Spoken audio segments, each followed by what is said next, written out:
Can God die? Depends on what you mean by dying.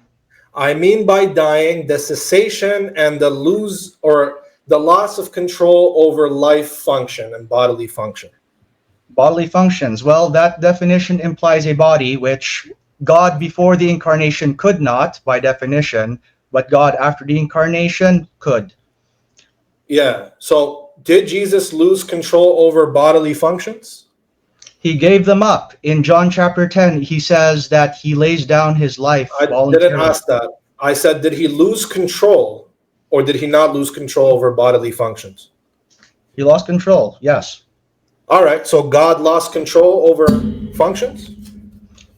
Lost in the sense of relinquished.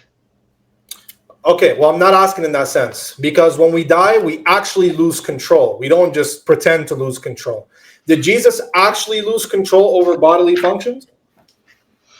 Depends on what you mean by actually lose. Lose as, again, because Jesus says that he could choose to take it up again at any time. That's in John chapter 10. I'm not, yeah, that's about bringing his life back up. I'm asking you, when Jesus died, is it the case that it is just as we die? Because when we die, we lose control over life functions.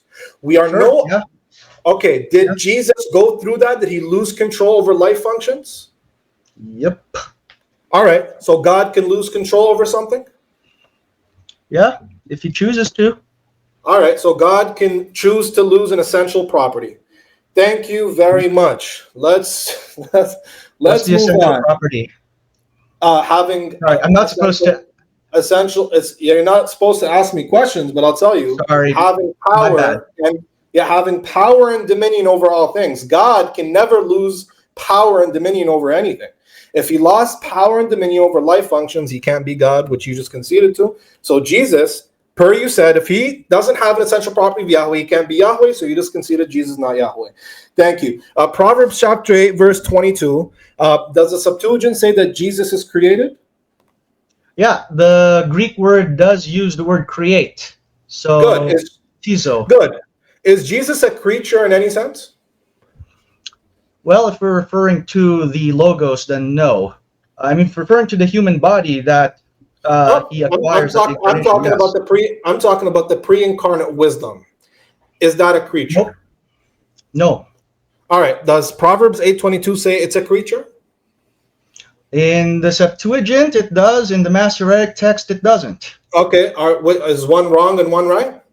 Or are they both right? So do you want it's hard to talk about this without delving into Old Testament textual criticism, but what the Septuagint often does is it tries to find an equivalent for the Hebrew word, and sometimes it does a good job at it. Other times there is not necessarily an exact equivalent. Is Proverbs 8:22 a correct description of wisdom, or is Proverbs 8:22 in the Septuagint wrong? I disagree with the Septuagint reading. I think that the Masoretic reading is correct. Good. Did the early fathers quote the Septuagint to say that Jesus is a creature and explain it away? Yes, because that was all they had available to them. Most of them didn't know Hebrew. Good. Did the early fathers unanimously say Jesus is a creature in that sense? No, not really. Maybe some of them did, but I don't think it was unanimous. Okay. The people who quoted Proverbs 8 in the Septuagint, like Justin Martyr, like Tertullian, like Hippolytus, and others, did they say Jesus is a creature? All right. It's funny because you mentioned Tertullian, right? So let's zero in on Tertullian. I need an answer before you zoom in. Those who quoted it in the Septuagint, did they say Jesus is a creature? Those who quote in Septuagint, I'll have to look at specific instances of them quoting it.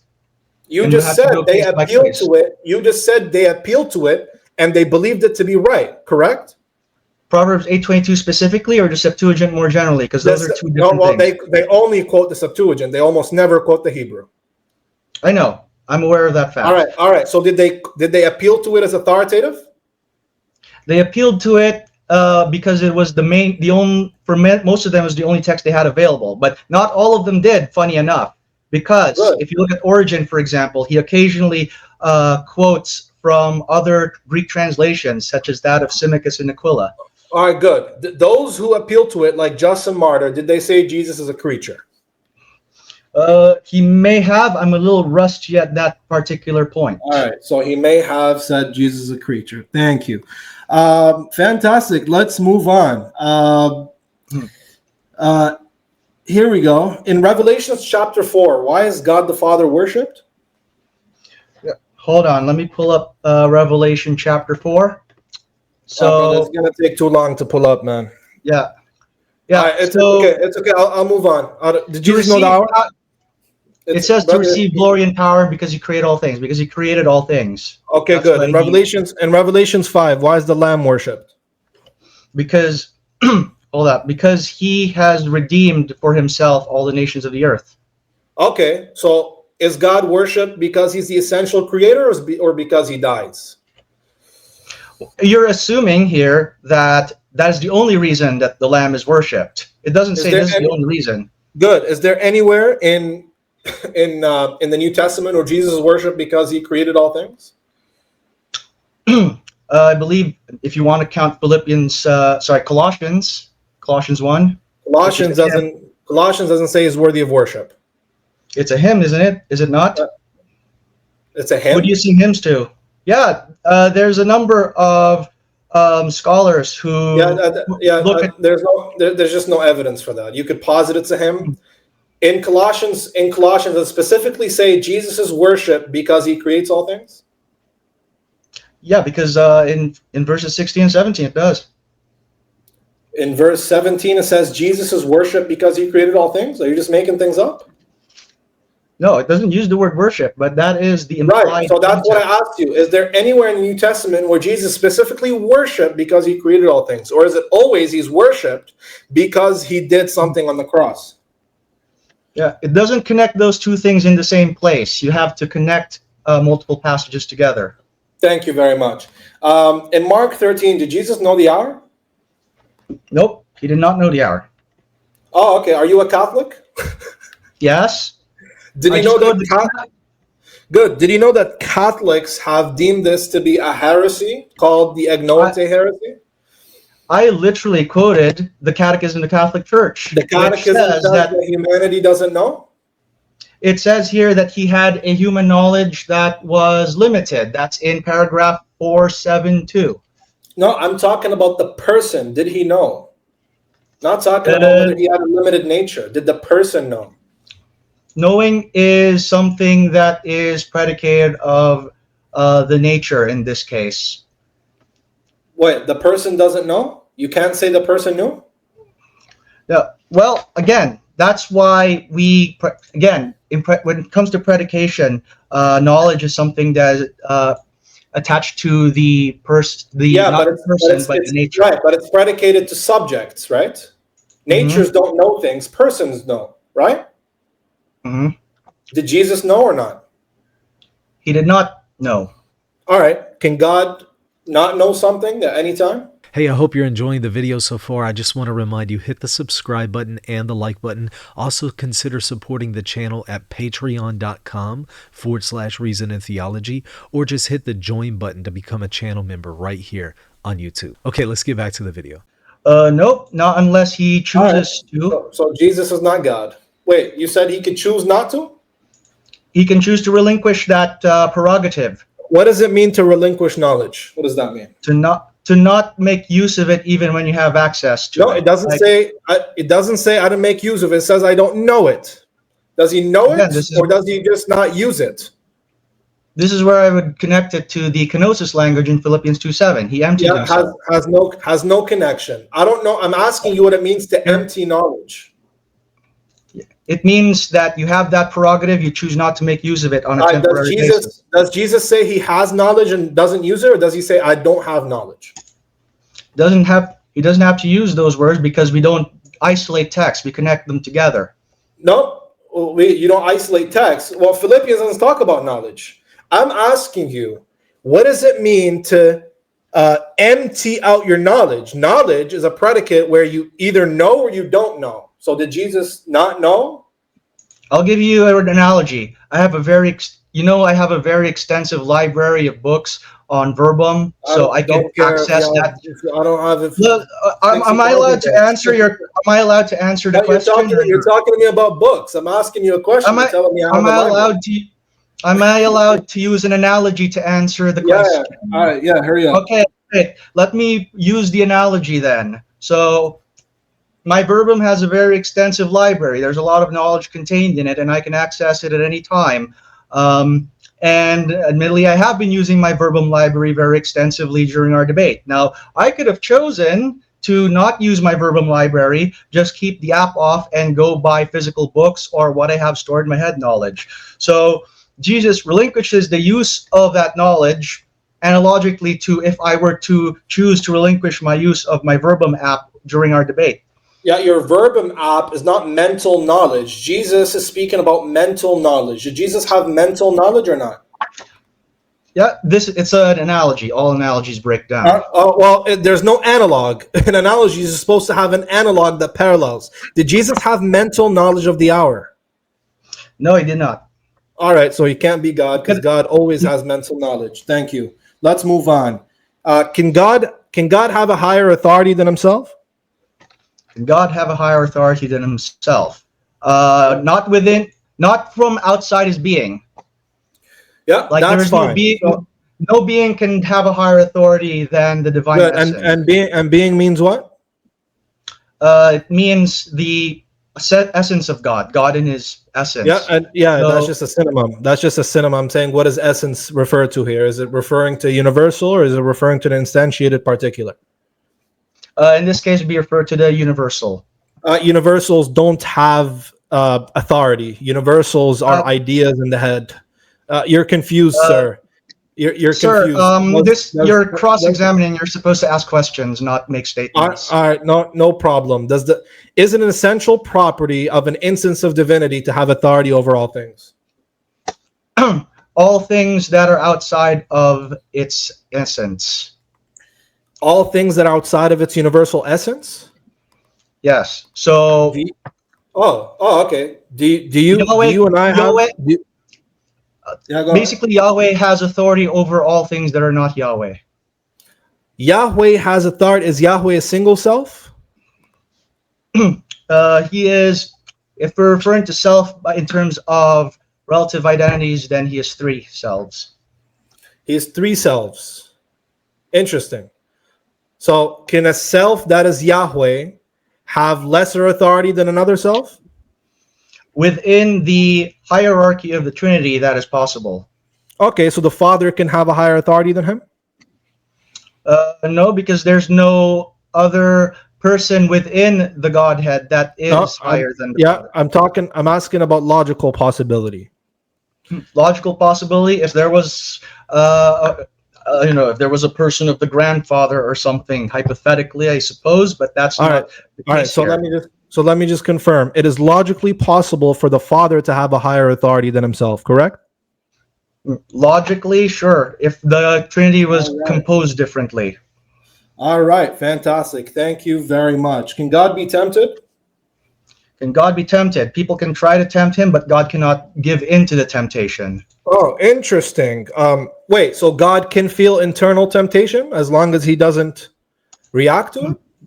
God does not feel the temptation. People can attempt to tempt him, but what is guaranteed is that he will never give in to that temptation. Good. Do humans essentially have the potential to feel internal temptation?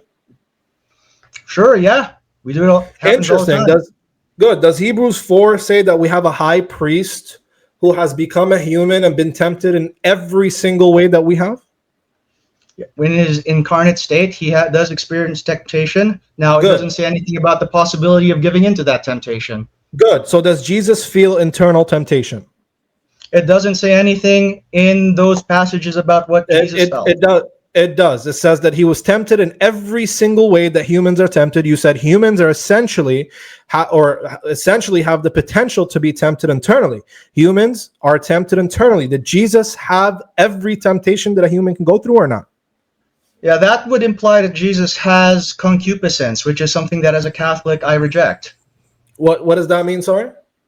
concupiscence. It's the property of feeling the tug towards sin, which as Right. Catholics we That's believe right. So was not that's what about I'm that. asking. Sir, you said it's an essential property of humanity to have the potential to feel inner temptation, correct? It's a property of humanity to be able to be tempted. All right, good. It Was doesn't say Jesus anything about the feelings. Oh, good, good. Was Jesus able to be tempted inside? Inside, like it doesn't say that he can, Internally. or internally. If you look at the New Testament, nowhere it says that he I didn't felt. ask you says that. I said, did Jesus have potential to be tempted internally?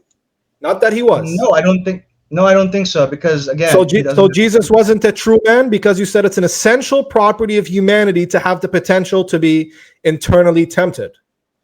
It's not essential to feel the tug of that temptation. I Have you didn't ever say. been? I didn't say, sir. Stop, Strom. I didn't say it's essential to feel it. I said it's essential to potentially feel it.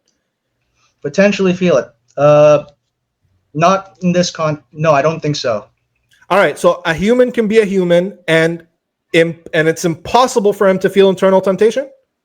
A person, you know what? We actually, Jesus, funny enough, is not the only example of this. We I need an believe answer. that when human beings are perfectly sanctified and glorified up in heaven, they retain their true humanity, but they're no longer capable. They no longer have the potential to feel temptation. And they're still truly human in that case. So Jesus is similar to that in the sense that he has, people can try to tempt him, Satan can try to tempt him, but the potential for him to give into that is not there. Okay, good. So you're saying that a human could be a human, any human, and it's not necessary that he could ever be so, and he can't be internally tempted.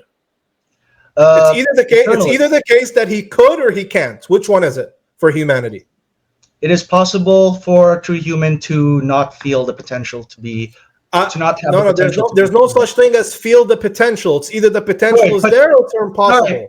Which I one mean is it? that it is possible for a true human to not have the potential to feel temptation. Okay, good. So a human essentially doesn't feel inner temptation. No, I mean that it's possible for a human. It's either the case that it's essential that there is potential possibility or not. Which one is it? Hold on? Are we talking about? It's a true dichotomy. No, if you're asking if it's possible to be a human and yet not have the potential to fall into temptation, that means it's that's impossible. That means it's impossible for you to feel inner temptation. I think that it is possible for a human to not feel inner temptation. And that would be an essential property? Which is the essential property in this context? Would him not being able to feel inner temptation be essential or accidental? It is accidental because other human beings can acquire it. If it's an accident, then it could be otherwise, right? That could be otherwise, sure. Okay, so then it's not. So he could feel it potentially because there's a potential of otherwise, right?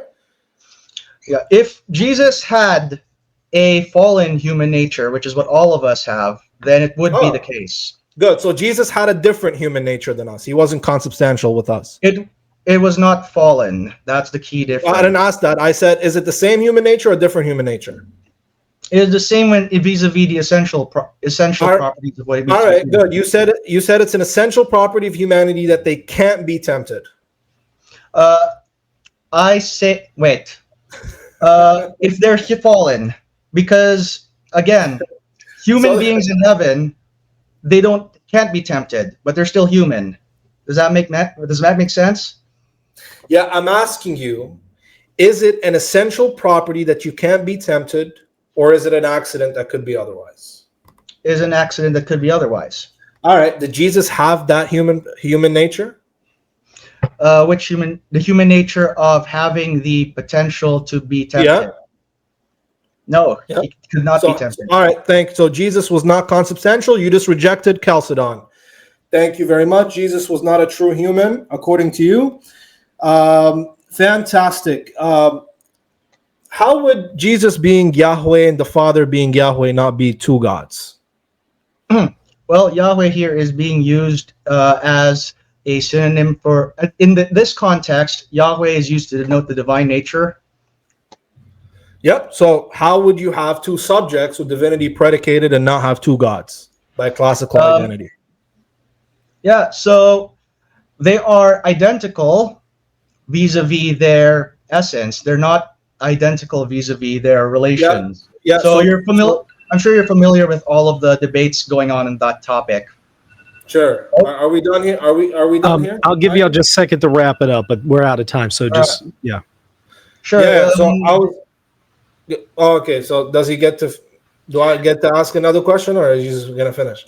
Just because we ate a little bit into the time, ask a quick and then quick response, and then we're gonna move on to Q&A. All right. Okay. Good. So I'm asking about classical identity, right? When I'm asking identical, I'm asking whether the persons have an equivalence relation with the essence, which would collapse into modalism, or whether the persons have divinity predicated to them as a predicate, which we would have two individuals or two subjects that are each God, which would be two gods. Which one would you hold to? I'm not asking about relative identity, so please don't try it. I'm asking identity as in classical identity. Yeah, my answer would lean closer to the first one, but it does not have to collapse into modalism because they can be distinguished vis-a-vis their relations, which is a third category beyond. So then that would reject classical identity, but we're out of time. So I hope you enjoyed this video clip. I have a link to the full video in the comment section. If you enjoyed this, please hit the subscribe button and the like button. We'll see you next time.